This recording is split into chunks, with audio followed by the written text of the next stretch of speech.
Well, welcome to week number 3 of CS394R, Applied Probability. In this week, similar to last week, we will be covering 2 lectures. We'll be going over lecture 4, which is conditioning, conditional probabilities, and Bayes' rule for probabilities.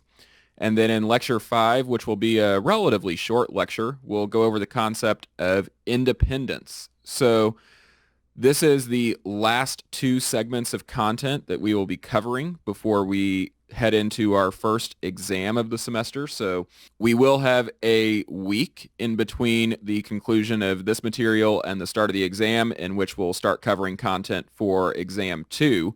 But I would utilize that time to make sure that you are very familiar with the homework problems we've covered to date, as well as any lectures that you may want to go back and review, just to make sure that you fully comprehend that material. So again, the content for that first exam is going to be lectures 1 through 5, and that will also include content from the quiz 2, quiz 3, as well as homework 2 and 3 for those respective weeks. So jumping right into this lecture 4, like I said, we're going to be talking about conditioning as well as Bayes' rule for this lecture. And the first concept that we'll talk about is this concept of conditional probability.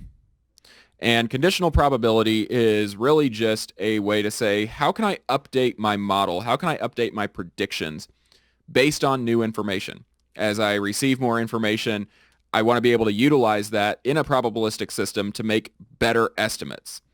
We'll then talk about some of those probability axioms that we looked at back in week 1, but how do they apply to conditional probabilities?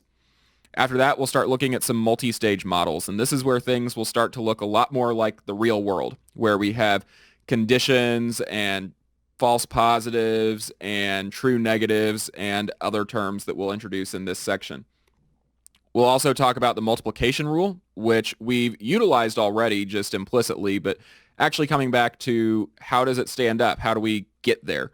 We'll also talk about the total probability theorem, and then finally utilizing all of that information, we'll be able to arrive at Bayes' rule, which is a great way to go back and determine the probability of a certain cause. So in most probabilities, we're looking at what are future outcomes. Bayes' rule is a very definitive process for how do I estimate the probability of what happened to get me to where I'm at now.